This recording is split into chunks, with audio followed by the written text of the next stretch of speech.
So hopefully you had a chance to watch that video about some of the benefits from the clinician perspective and then also from the sending facility perspective. Let's just highlight a few of the clinician benefits as reported in the video.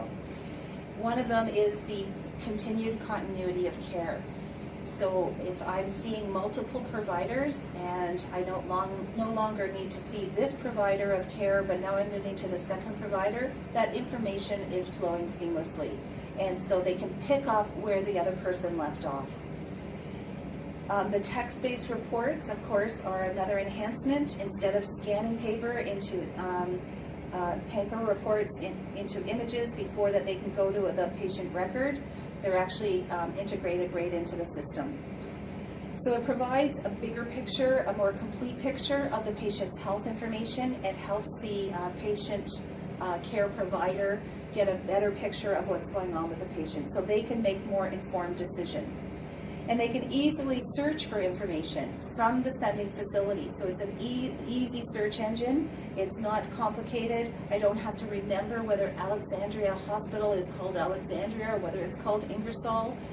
You're searching by the patient's PIN number, so you're bringing up those encounters. You don't have to go into the hospital system.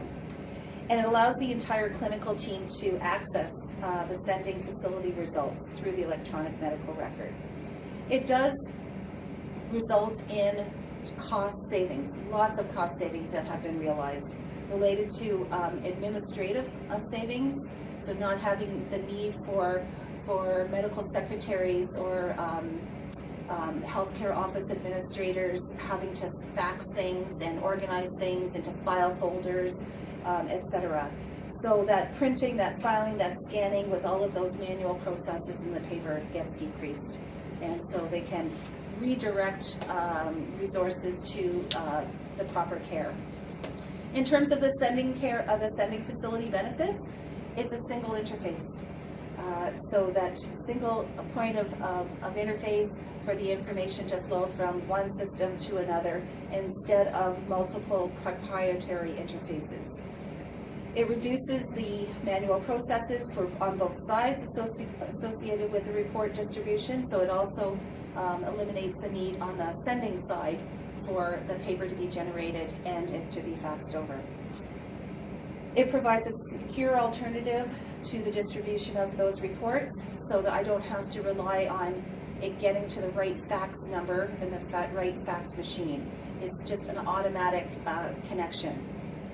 And and it also allows for the auditing of where the reports are sent, when they were sent, and who received them. And it strengthens lastly, the privacy and the security of the patient information through those audit trails. So there was often times where we would get calls at the hospital where prescriptions were sent to the wrong pharmacy, or they were sent to a pharmacist or an office that wasn't a pharmacy at all. And they would have to call the office and say, you've got the wrong fax number, you're sending to the wrong location. Which one was a breach of privacy, of the patient's privacy, and then two, a potential for error because the patient didn't get that medication. So lots of benefits to be realized. So that concludes our session today. Our resources here are mentioned in the next slide. Thank you to Professor McLean who provided me the information for the slides. And there's abstracts, and the white paper is located on Fanshawe Online. And then please feel free to review those videos that I mentioned earlier. Our next class will be on the implementation and the evaluation of an electronic health record system. So once you've got one in place, and what are the steps to get it in place, and then how do you evaluate if it's doing what you want it to do? How do you realize the benefits, and what are the benefits of an electronic health record system? So we'll see you next week. Take care and have a wonderful evening. Bye-bye now.